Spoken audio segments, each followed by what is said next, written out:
Constitucional del Estado de Hidalgo, licenciado José Francisco Olvera Ruiz, y el magistrado presidente del Tribunal Superior de Justicia, magistrado Valentín Echavarría Almanza, han anunciado que el nuevo sistema de justicia penal entrará en vigor en aproximadamente 2 meses. ¿Sabe usted cómo funciona? Mi nombre es Luis Carlos Gutiérrez y le doy la más cordial bienvenida a su programa Hablando Derecho.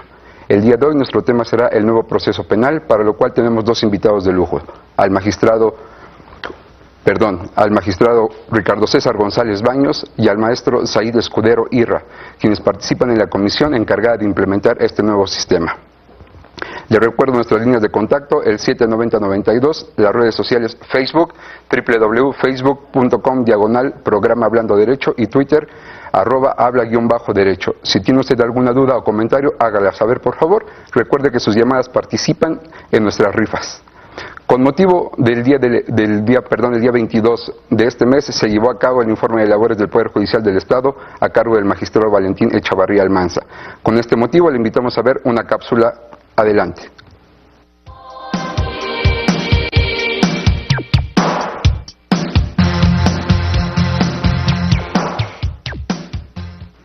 Con la presencia del gobernador Francisco Olvera Ruiz, gobernador constitucional, y del diputado Ramón Ramírez Valtierra, presidente de la Junta de Gobierno del Congreso, se llevó a cabo el tercer informe anual de actividades del Tribunal Superior de Justicia. El representante del Poder Judicial, Valentín Echavarría Almanza, afirmó que quienes integran dicha institución, áreas administrativas, juzgados y salas, se han guiado bajo principios de imparcialidad, eficacia, profesionalidad, honestidad y ética, ofreciendo un trato humano y de calidad en momentos de apremio a la sociedad hidalguense. Propiciar el bienestar de los justiciables por medio de la modernización, el empleo de la tecnología, capacitación, profesionalización y desarrollo de políticas innovadoras en el fortalecimiento de la actividad jurisdiccional, garantizó, son acciones que se están realizando para mejorar el desempeño de los impartidores de justicia y responder de forma efectiva a las transformaciones. De igual forma, Valentín Echavarría puntualizó que el Poder Judicial está atento a la problemática social y comparte la visión del gobernador de cero tolerancia a la violencia contra las mujeres. En tal sentido, dio a conocer que en el tribunal, como integrante del sistema estatal para prevenir, atender, sancionar y erradicar la violencia, se han desarrollado programas de impartición de justicia con visión de género. El presidente del Tribunal Superior de Justicia señaló lo siguiente: la sociedad hidalguense puede tener la certeza y la confianza de que en Hidalgo el Poder Judicial realiza su trabajo diario con responsabilidad y profesionalismo para hacer perfectible esa renovación de impartición de justicia, la cual en su marcha requerirá de ajustes y adecuaciones a nuestra realidad, pero bien implementada, como lo hemos venido concibiendo, se traducirá en mayores y efectivos grados de seguridad, justicia y paz para cada uno de ustedes, justicia para todos, comentó el magistrado. Desde aquí, una cordial felicitación al magistrado Valentín Echavarría Almanza de parte de todos los integrantes del Poder Judicial del Estado y de todos los que participamos en este programa. Muy bien, para dar inicio con nuestro programa, le presentaré a nuestros invitados el magistrado Ricardo César González Baños, quien es magistrado electoral y además es el director del Instituto de Profesionalización e Investigaciones Jurídicas del Poder Judicial del Estado de Hidalgo. Magistrado, muchas gracias por estar con nosotros. Gracias, Luis Carlos, gracias a ti y a tu gentil público. Muy bien, nos acompaña el día de hoy también el maestro Said Escudero Irra. Él es el director del Centro de Justicia Alternativa, dependiente de la Procuraduría General de Justicia del Estado de Hidalgo. Maestro, muchas gracias por estar con nosotros. Al contrario, Luis Carlos, buenas tardes y también a todo el auditorio. Muy bien, y para que usted pueda conocer un poco más acerca del tema que vamos a tratar el día de hoy, le invito a que vea nuestra cápsula en contexto. Adelante.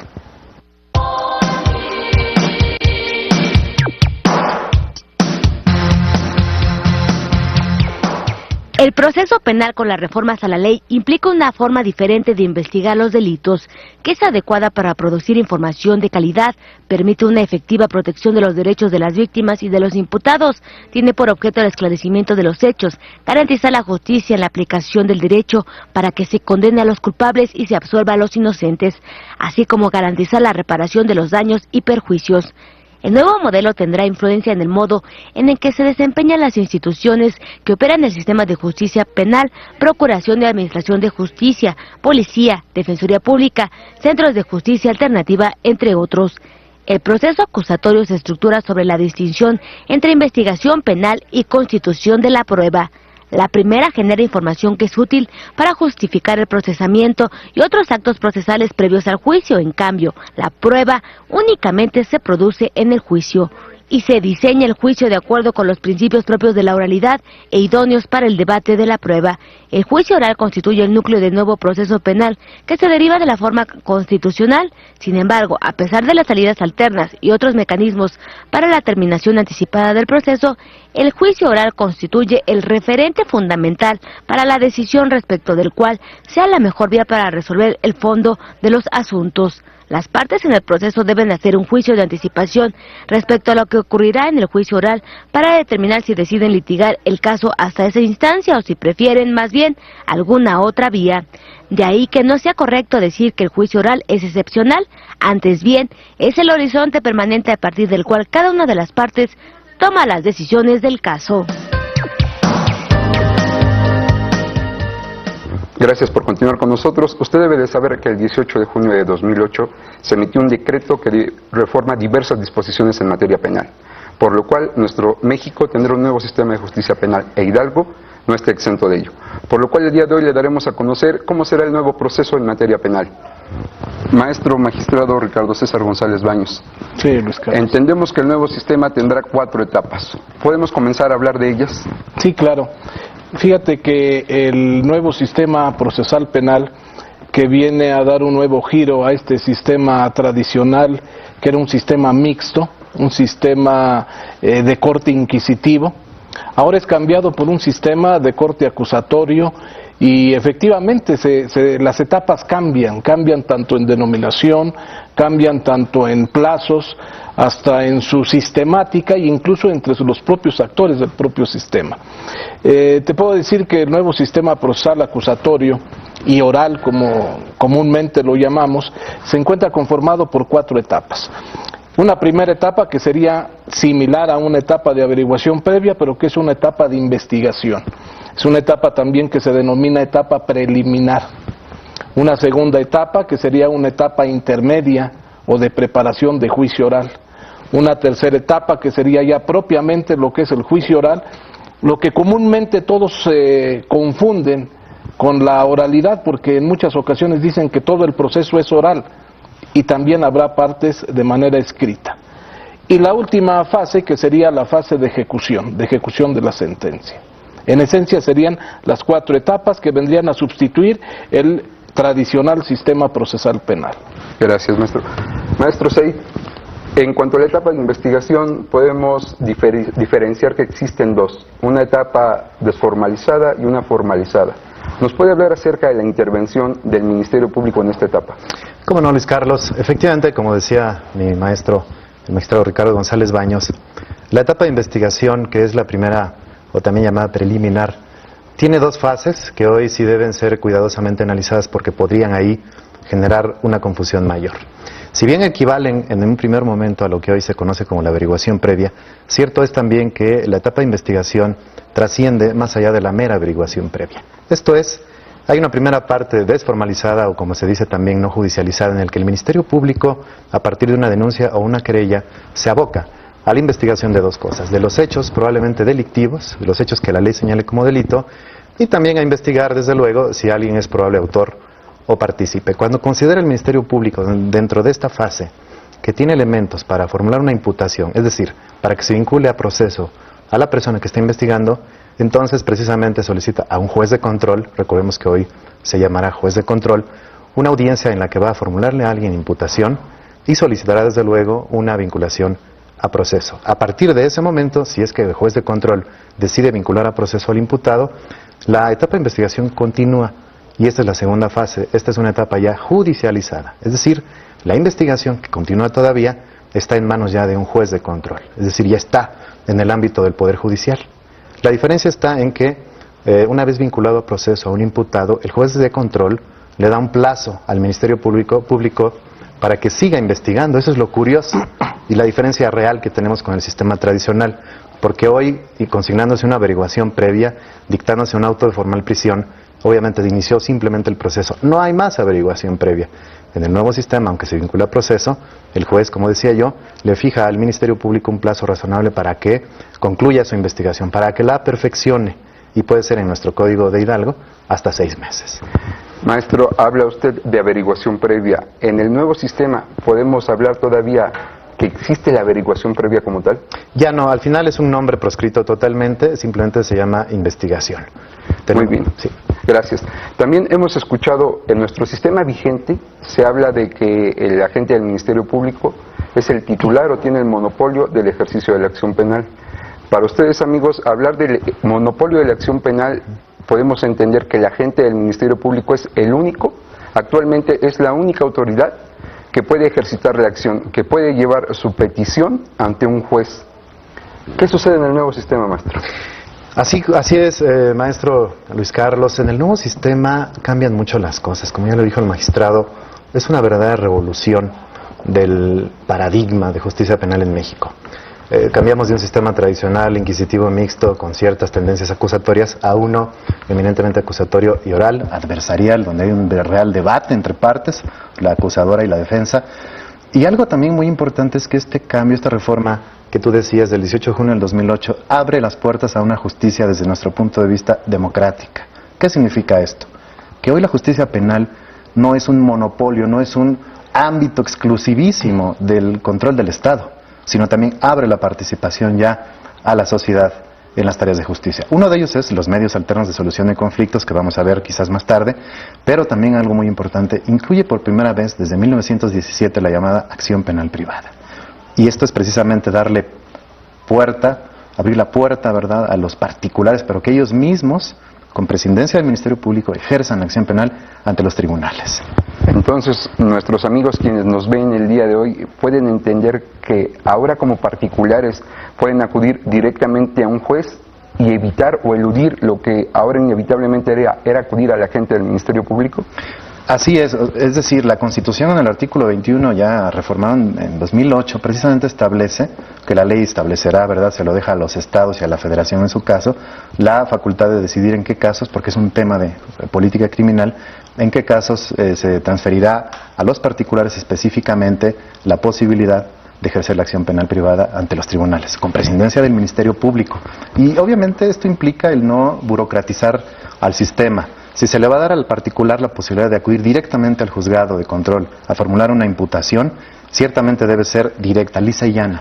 Porque si hablamos de un intermediario del Ministerio Público, pues en lugar de ayudar, creo que estaría, como ya dije, burocratizando, agigantando el proceso, ¿no? Ese sí. Gracias, maestro. Usted que ha escuchado, ponga mucha atención, ya escuchó.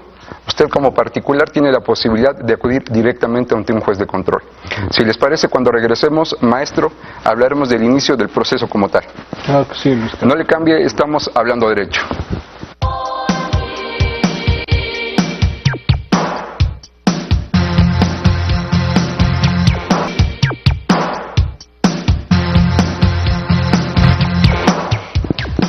Qué bueno que continúa con nosotros. Le recuerdo que estamos hablando del nuevo proceso penal. Para saber qué opina usted o qué consideraciones tiene acerca de este nuevo sistema, nuestra producción hizo un sondeo. Le invito a que vea usted qué opina la gente en particular. Adelante.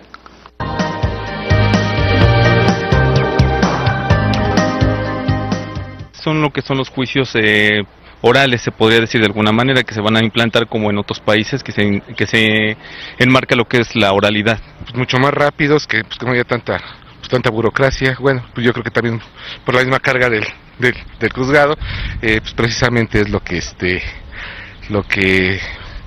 pues se tarda, ¿no? Pero pues yo creo que ojalá nuestra administración, nuestra pues de justicia sea un poquito más rápida y expedita, ¿no? Pues dicen que va a ser más rápido, ¿no? Que va a ser mucho mejor y sobre todo más rápido. Es más directo, ¿no? Que se va a interrogar a la persona o declarar más directo y no que se archive todo lo que se mete en un documento, y es lo que nos está pasando a nosotros. Ahí es un boncho de documentos y archivados nada más. No lo conozco. Algo que nos va a servir a todos, ¿no? Va a haber una mejor transparencia en todos los juicios, va a haber una ya no se van a prestar a nomás archivar y hay que darse, se van a llevar juicios orales, ¿no? Hasta donde va a haber sentencias más directas.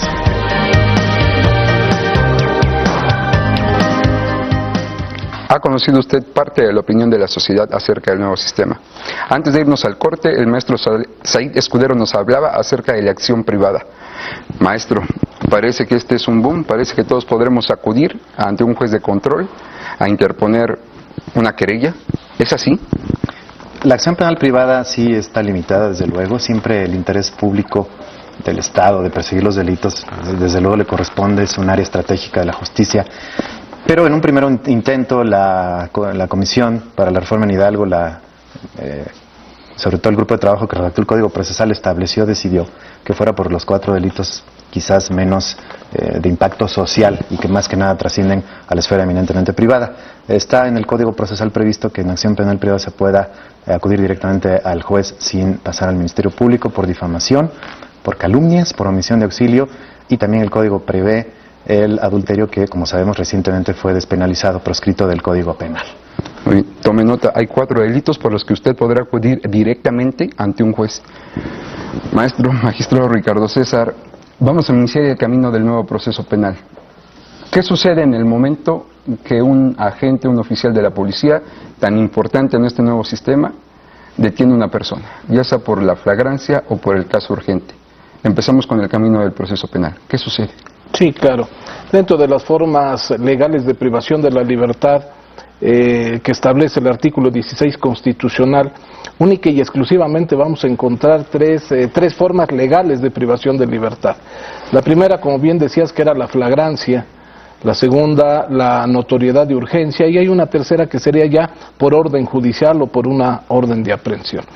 ¿Qué sucede cuando algún órgano de policía, alguna institución de policía captura a un sujeto en el momento mismo de la comisión del hecho, es decir, en flagrancia? ¿Qué sucede? Pues lo tiene que poner de inmediato a disposición del Ministerio Público, para que a su vez el Ministerio Público lo pueda poner a disposición del órgano jurisdiccional.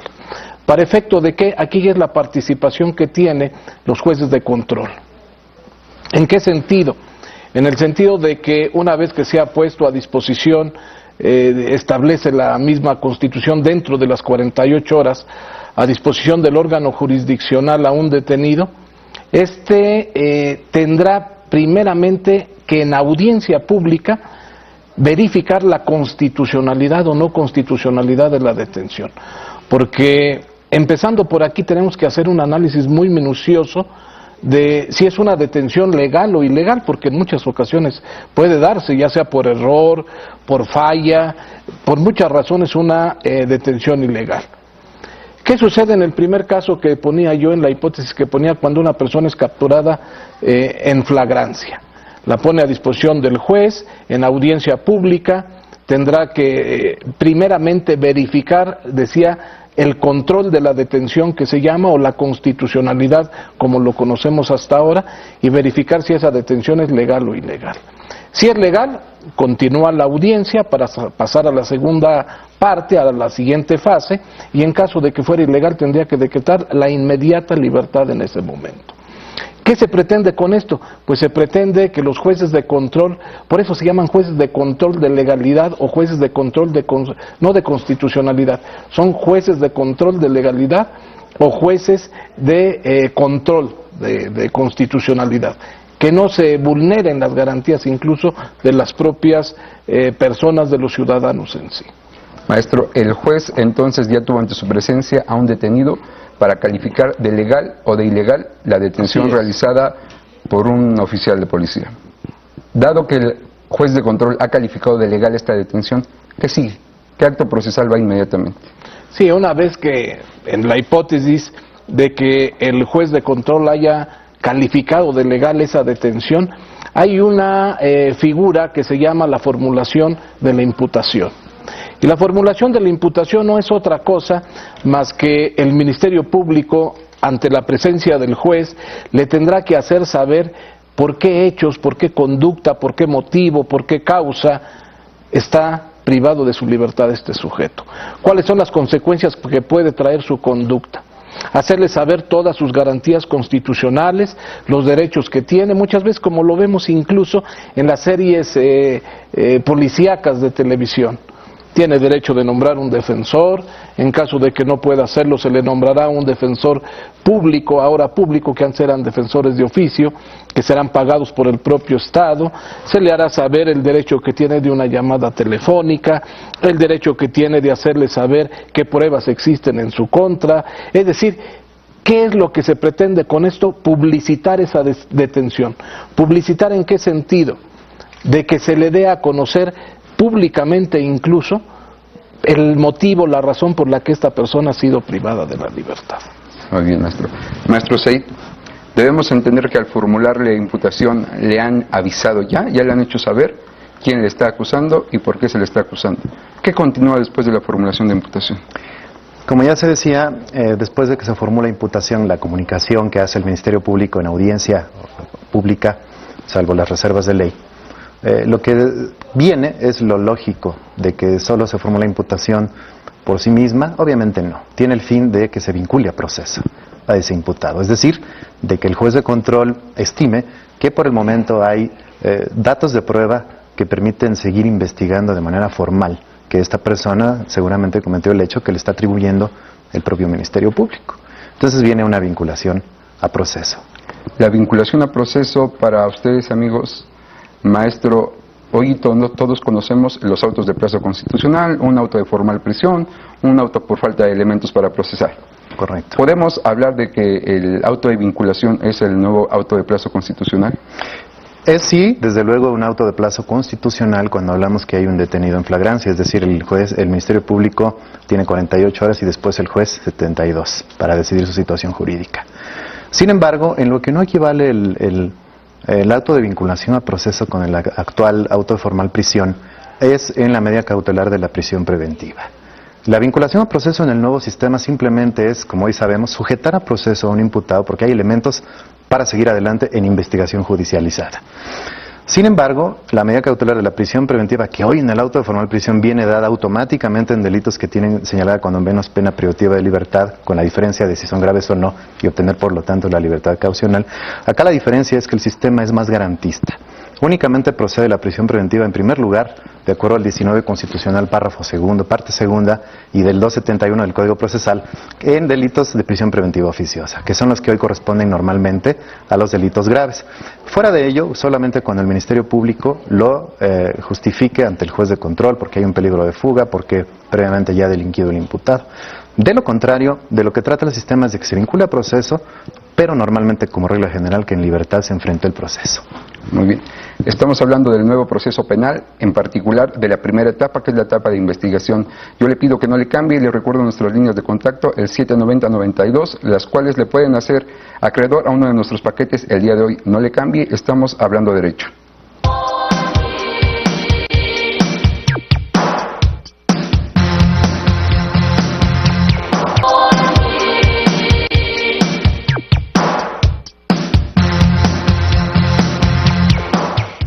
Qué bueno que continúa con nosotros. Ha llegado el momento de conocer el rostro humano del Poder Judicial, que usted conozca qué labor desempeña cada uno de los que integramos el Poder Judicial. El día de hoy tenemos a nuestra compañera Patricia Noguera para que usted conozca una secretaria. Le invito a verla.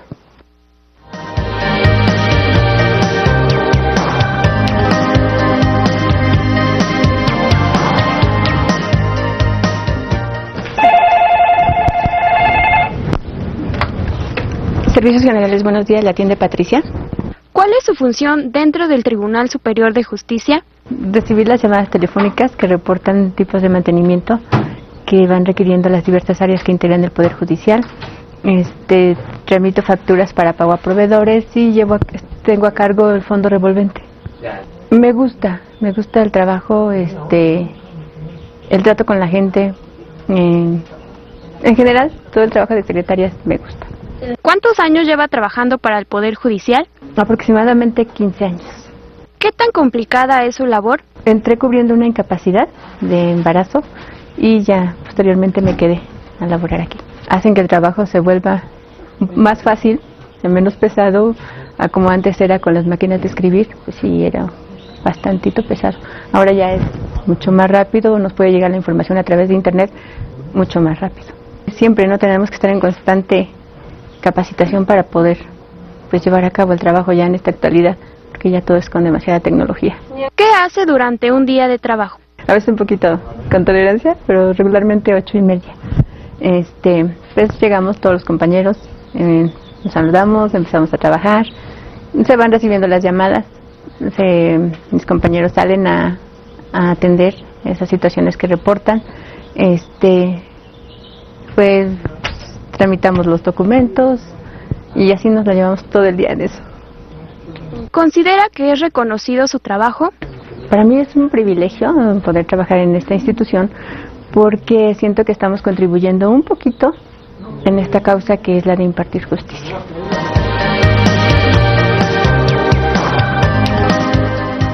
Gracias a nuestra compañera Patricia Noguera, que desde hace 15 años labora con nosotros en el Poder Judicial, siempre muy atenta sirviendo en el área de servicios generales.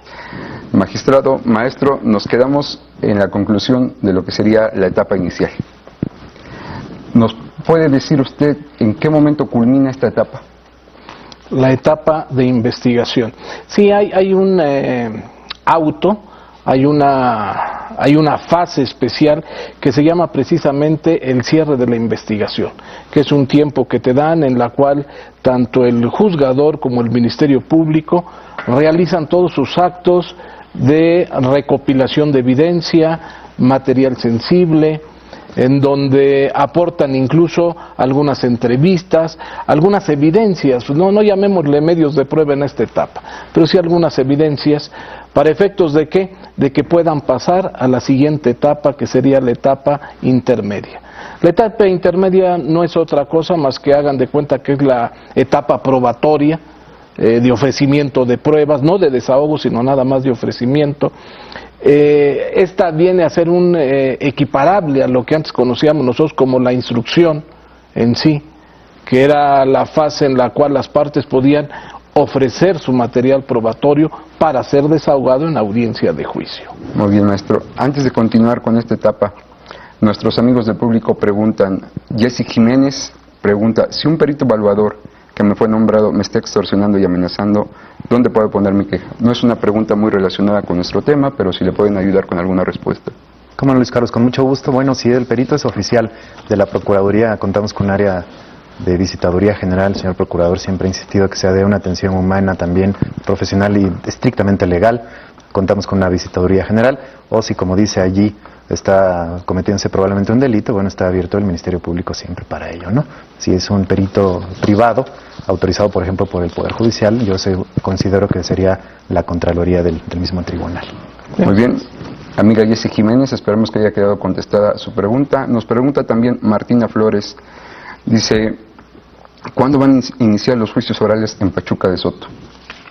Bien, bueno, ya el sistema se encuentra programado, ya incluso tanto el señor gobernador del estado como el señor presidente del Tribunal Superior de Justicia y del Consejo de la Judicatura han previsto, ya por conducto del Comité Interinstitucional, que es el que está preparando toda la instrumentación, el material humano, recursos que se requieran, instalaciones, para que en unos 2 meses esto ya esté entrando en vigencia.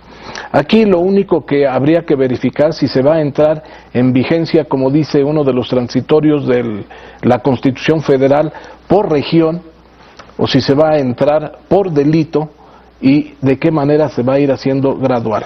Porque la idea es de que, a diferencia de otros estados, nosotros iniciemos por la capital del estado. A otros estados de la República han iniciado por los lugares más alejados todavía.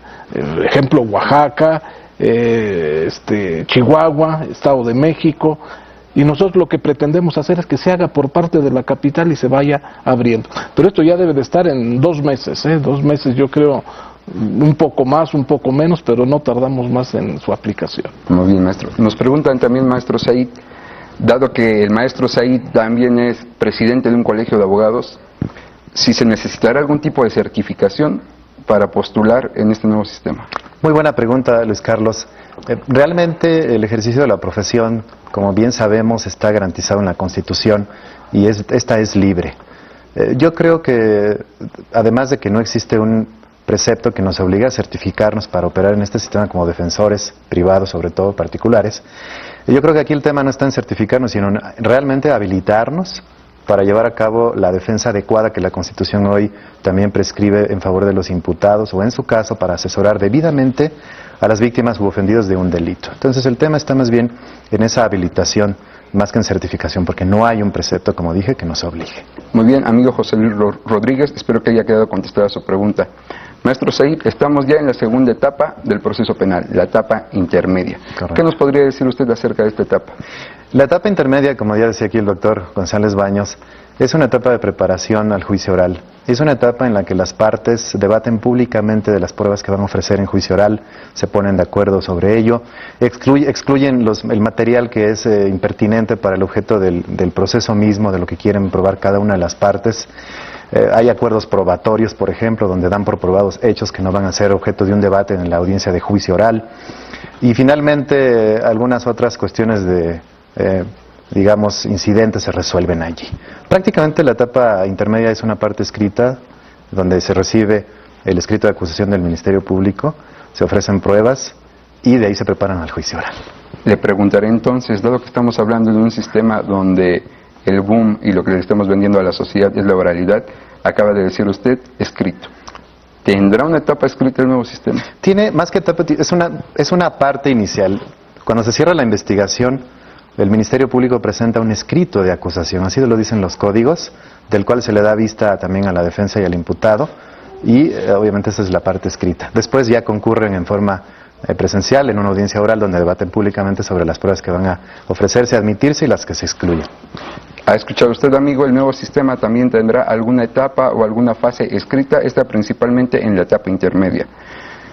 Maestro Ricardo César. Quisiera nada más aclarar algo. Mira, yo creo para el público que nos está siguiendo, nos está viendo, yo creo que valdría la pena señalar que tengan muy presente que la etapa de investigación es esencialmente, digamos, en un 80% escrita. ¿De investigación? De investigación. Hay registros. Una etapa intermedia que es una etapa mixta en la cual es una fase escrita y, como bien lo decía el maestro, la fase oral también, de debate ya hablado, verbalizado. Y hay una tercera etapa que es esencialmente oral, que por eso es la confusión en muchas ocasiones cuando dicen los juicios orales. Y el hablar de juicio oral se refiere nada más a la fase de juicio, no a todo el procedimiento. Por eso, sobre todo los compañeros abogados, los compañeros que se dedican al derecho, ubicar nada más la fase de investigación, bueno, pues es esencialmente a través de registros, la etapa intermedia que es mixta y la tercera que vendría a ser esencialmente oral. Entonces, quienes nos están escuchando, quienes nos están viendo en sus casas, pueden entender o deben entender que el nuevo sistema también te contendrá o seguirá llevando un sistema escrito, que el oral lo veremos en las audiencias, en el desarrollo de las audiencias. Ahí es donde esencialmente se verá la oralidad. Es el medio de cómo llevar a cabo estos principios que postula el nuevo sistema. Así es, Luis Carlos, así es. Sí, lo que pasa es que hay una confusión cuando hablamos de juicios orales. Y pensamos que todo es con oralidad, que todo es a través de debate, y nosotros sabemos que la etapa de investigación necesariamente, los registros de evidencias, recopilación de información, pues tendrá que quedar alguna constancia, ¿no? Que se convertirá tal vez en prueba cuando sea debatida, como bien lo decíamos al principio, cuando Ministerio Público esté por una parte y del otro lado esté el defensor, y que públicamente se pueda debatir, ahí sí estamos hablando ya de una audiencia oral 100%. Muy bien, maestro. Maestro Said, para culminar con la etapa intermedia, ¿dónde podemos distinguir que ha terminado la etapa intermedia? Son dos cuestiones muy importantes para distinguir.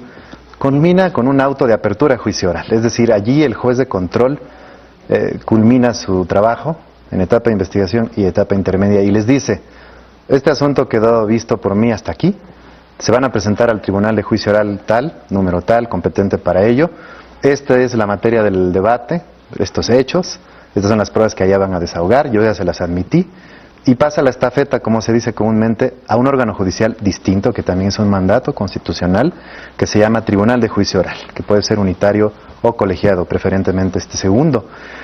Este tribunal obviamente no debió tener previo contacto alguno con todas las etapas, ni ningún acto de control judicial. Entonces culmina con el auto de apertura a juicio oral.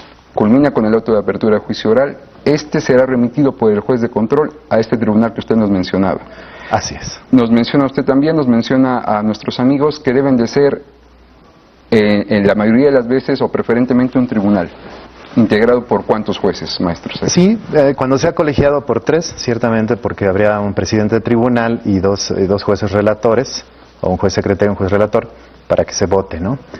Y cuando sea unitario por cuestiones de organización personal, pues obviamente él tendrá al mando todo. Sin embargo, no se prefiere que sean unitarios, siempre que sean colegiados 3. Muy bien, si les parece, regresaremos con esta etapa de juicios orales, que es lo que más ha conocido la sociedad, que es a lo que más se han referido como el nuevo sistema de justicia penal. Estamos hablando derecho con el maestro Ricardo César González Baños y el maestro Said Escudero. No le cambie, estamos hablando derecho.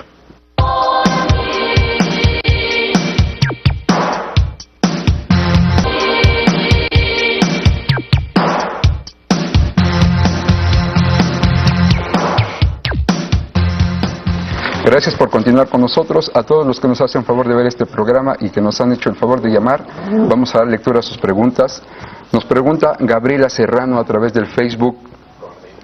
Dice, ¿están dando conferencias sobre este procedimiento a los abogados? Sí, claro que sí.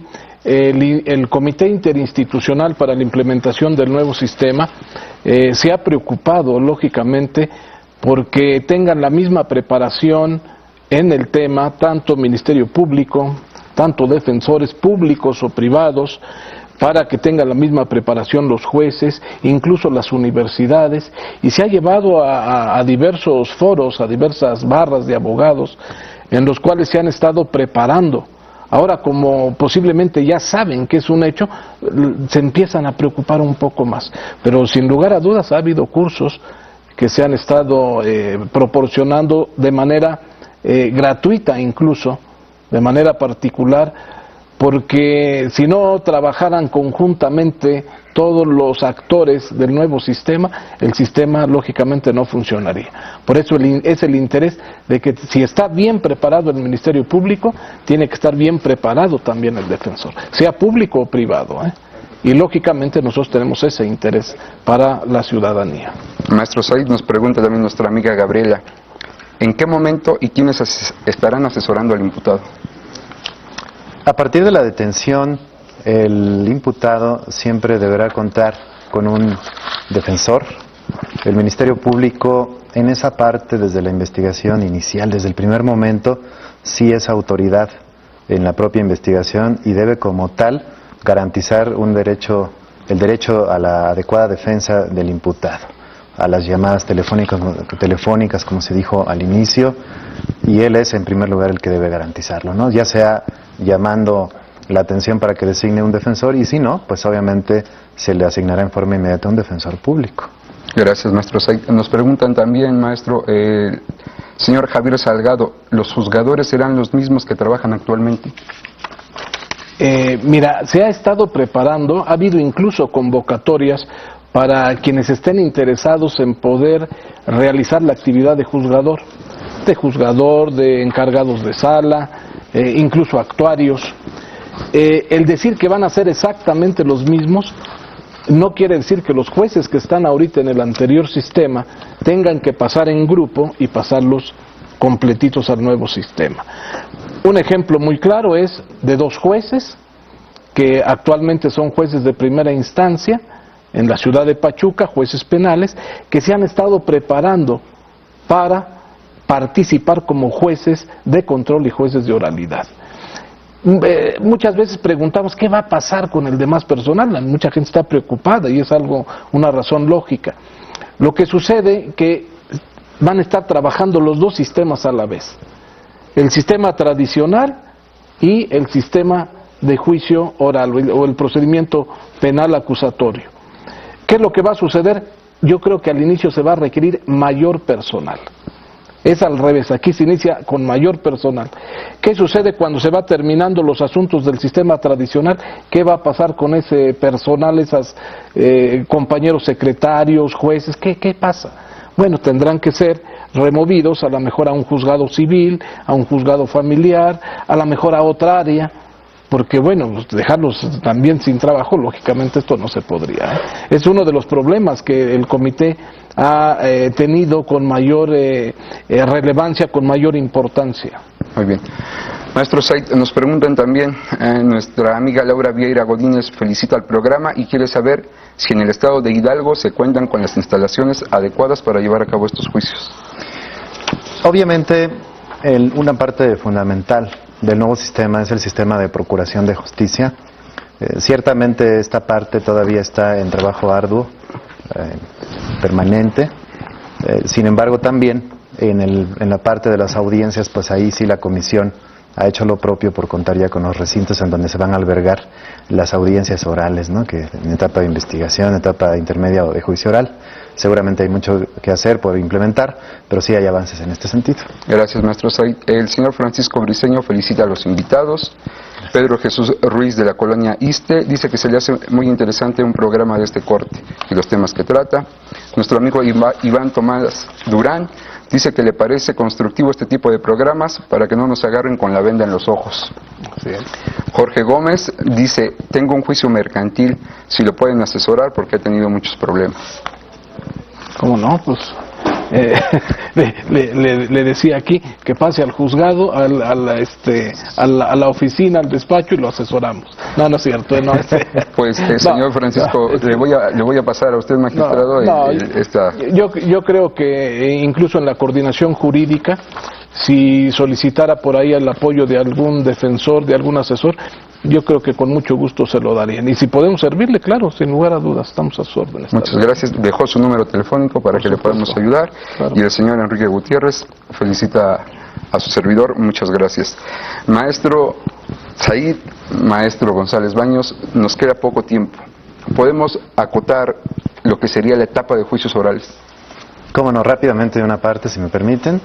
El juicio oral es en sí el punto máximo del proceso, es donde culmina las aspiraciones y pretensiones de las partes. Por un lado, del Ministerio Público, que es de acusación, de persecución penal, allí hace saber públicamente cuál es todo lo que recogió en la investigación, cuál es la teoría del caso que construyó, porque este es un elemento de discursivo muy importante, expone al tribunal de juicio qué es lo que va a probar, ¿no? En el momento del desahogo de las pruebas.